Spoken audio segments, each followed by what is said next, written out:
Hi everyone, this is Natalie with Champion of Coins Tarot. I hope that you all are doing very well today. It is a very rainy morning here in Oklahoma. I woke up at 3 a.m. because there was a huge thunderstorm and I haven't been able to get back to sleep.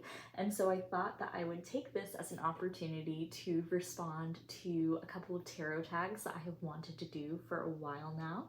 And the first one of those is the hashtag only10indie decks, created by Meg from Rose Honey Ritual and Thea from Garden Goddess Tarot. Now, there has been a bit of discourse about this tag. I actually have found it to be really helpful for me because I have way less indie decks than I do mass market. And so as I was going through and preparing to film this video, I was really able to separate out which ones are really wonderful, which ones have such a deep place in my heart and my practice, and to separate those out from the independent decks that I haven't been able to forge that kind of connection with over the years, and ones that are either going into purgatory and that I'm going to give one final chance, and then ones that I'm definitely feeling ready to let go of and to move on to another reader who would appreciate them more. So this has been just really fun to reflect on and very helpful for me personally, and I'm excited to share the 10 favorites with all of you. So I'm not going to go in any particular order, but I am going to share some personal stories about a few of them. So the very first indie deck that I ever got was the Animalis As Fortuna Tarot. This deck is still available on GameCrafter, and I should note that all of these decks, as far as I know, are currently in print, or they were currently in print yesterday when I researched for this video. But this deck is available on GameCrafter.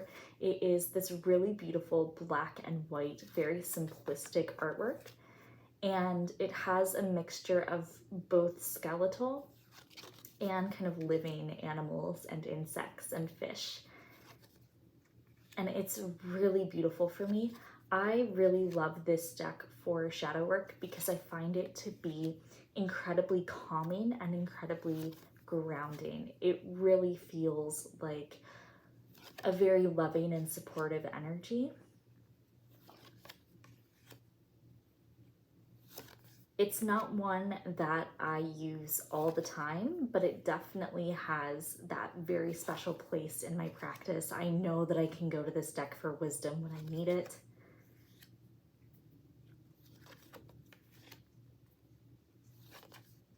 Yeah, it's just served me so well over the last 8 years that I've had it. It is pretty scuffed up, as you can see. This GameCrafter cardstock is not the best, so I am a bit more gentle with this deck than I am with any of my others, but it's really great. So that's Animalis As Fortuna. Next is the Ashera Tarot. This is one of my favorite Thoth clones of all time. It's right up there with the Hardy Tarot for me. This is the 2022 edition that is printed on this linen cardstock, which I normally don't like because the cards kind of go everywhere. But I found that even though this deck has such detailed artwork, the messages are very, very clear. Like, this is one where I can lay out a lot of cards in the spread intuitively and almost be able to read them like a sentence or like a progressive story. The energy of this deck is also very airy. It's very talkative. It's almost funny.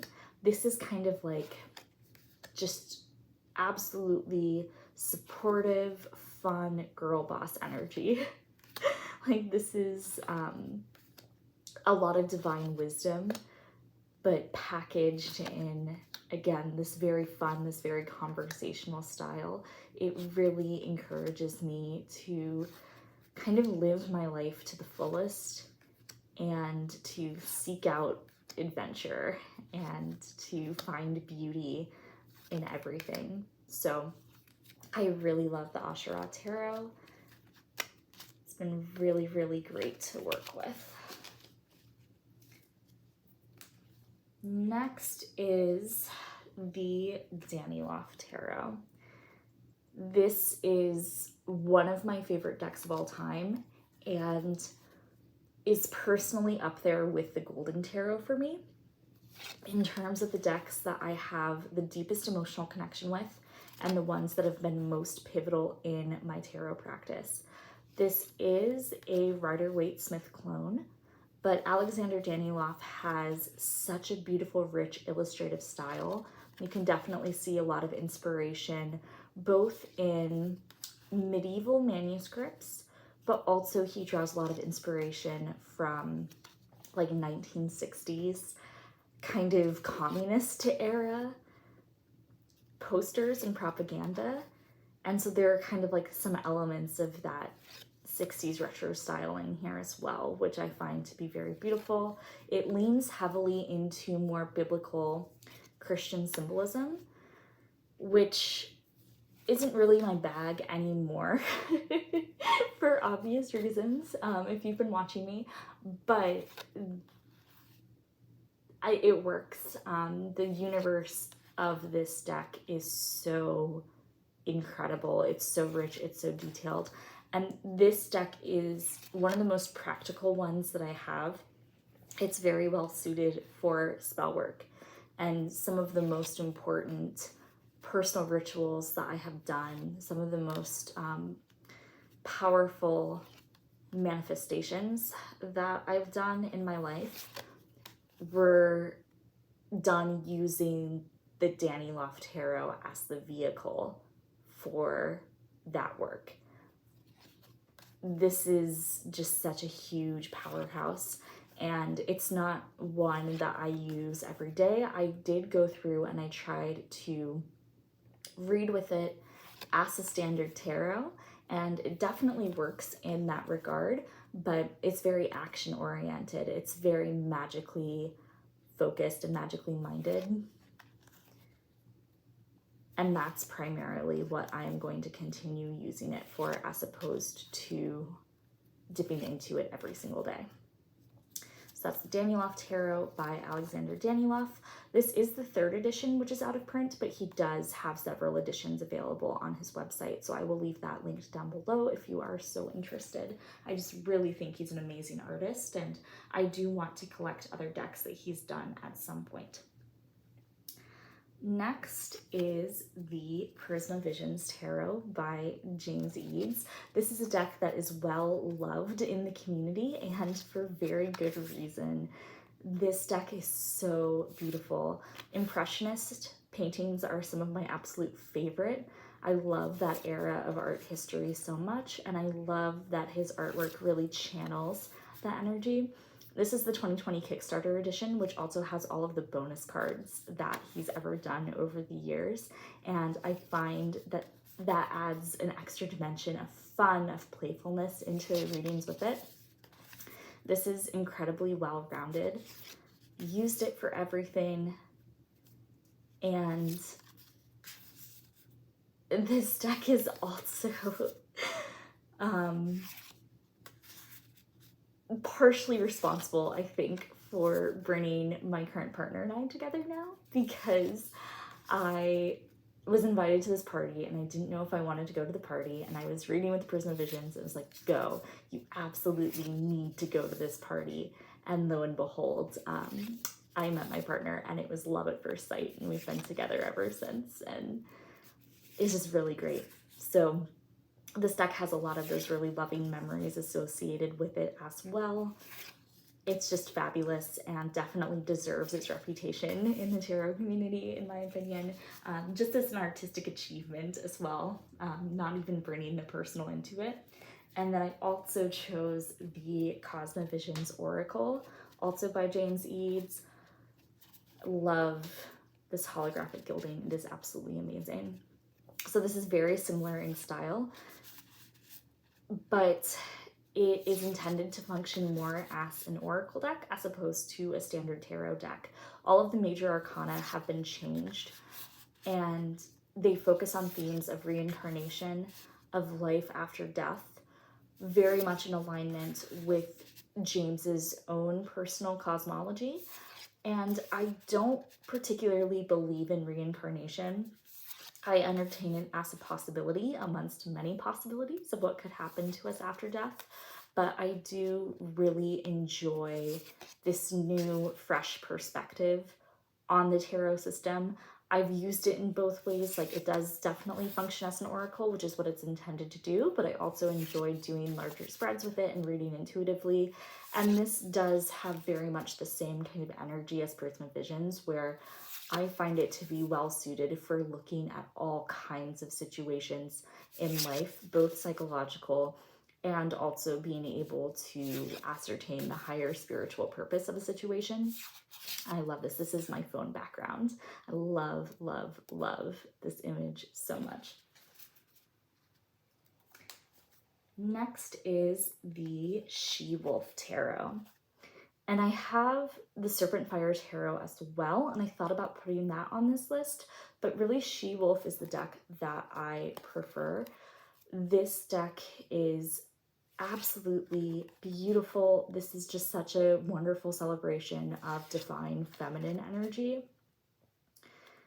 It's loosely Thoth-based, but it definitely goes in its own direction, incorporating a lot of astrology, a lot of planetary symbolism and associations. It's very evocative artwork, and it kind of has an erotic quality to it, but it's really focused on self-love and celebration. And this is a deck that I definitely use for spiritual work, reflection, and contemplation. It is just a powerhouse, and I typically feel drawn to work with this during the Jewish month of Elul, which is kind of our preparatory month leading up to the New Year, Rosh Hashanah.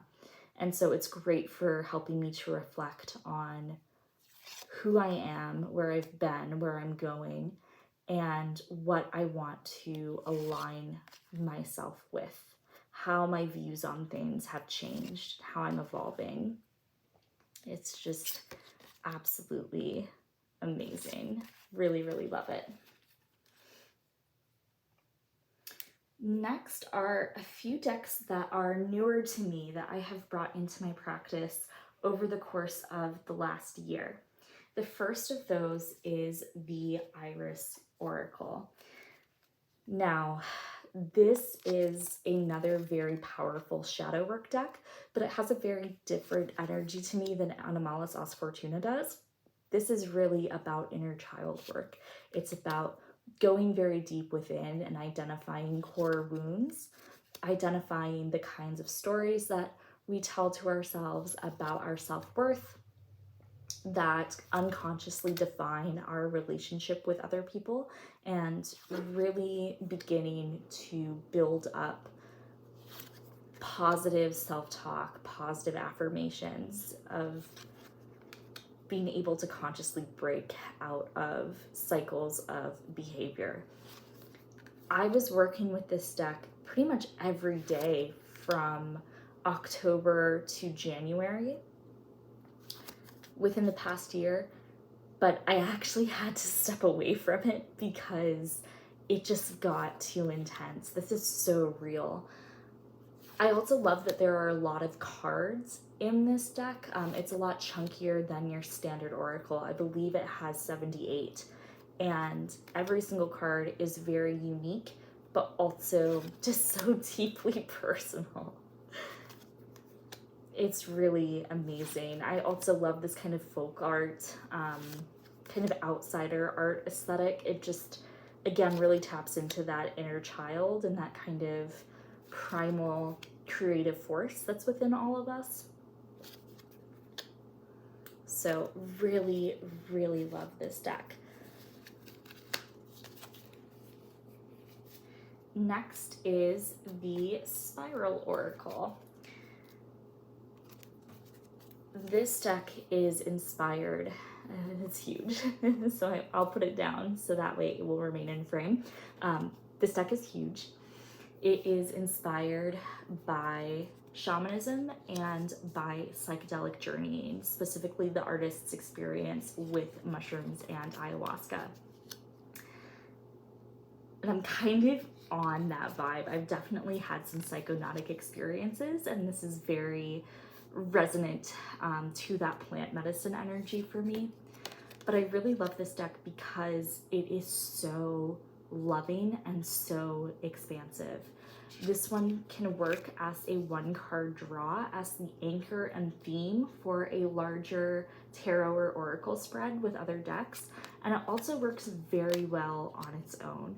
This is really tapped into healing, so it's great for kind of working through trauma. It also is really beautiful for looking at interpersonal relationships, and also about being able to connect with the earth, about really connecting to nature, about finding beauty and deep connection, of being able to see yourself as part of this larger unity, part of this larger divine force. So it's absolutely exceptional. Really, really love this. And this one I've only had for a year, but I go to it all the time, and it's very, very special for me. And then the last 2 decks are ones that I actually got within the last month that have become so central to my ancestor work. I shared some of my thoughts and reflections about ancestor work in my previous video, but I'm gonna mention these decks again because they're so wonderful. And those are the Southern Botanic Oracle and the Southern Gothic Oracle.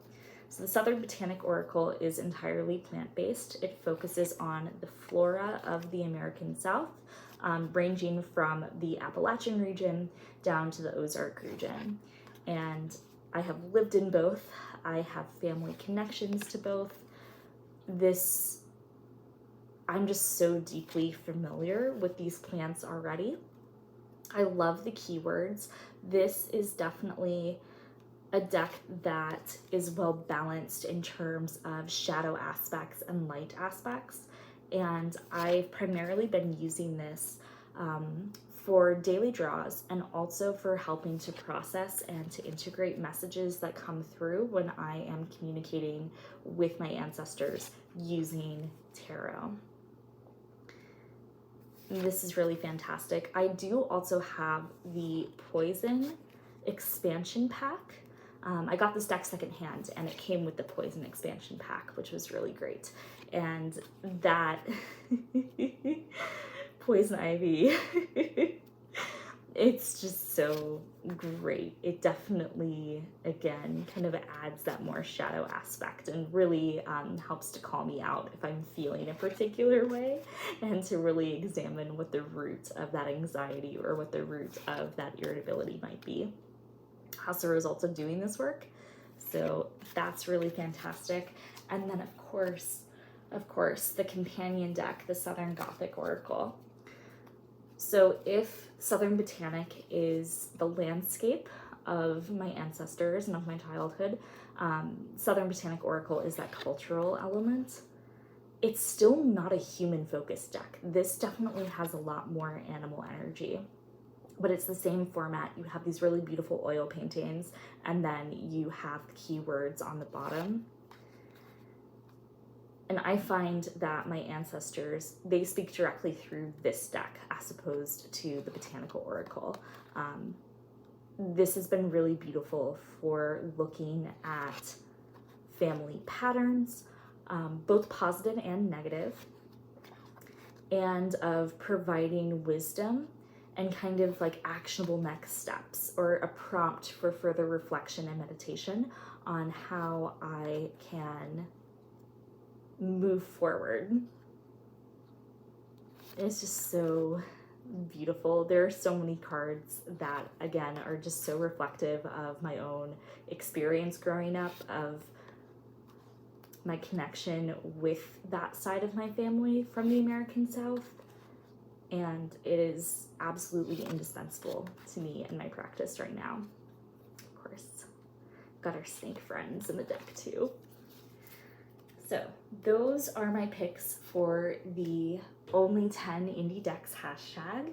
I would love to hear if you have any of these decks as well and what your experience has been with them. And I'm trying to get caught up on watching other folks' videos. This has been just a really crazy time for me personally. So let me know if you did a video response as well. I would absolutely love to check it out and to continue the conversation on your channel as well. As always, I am sending you much love as you walk on your own path. Bye.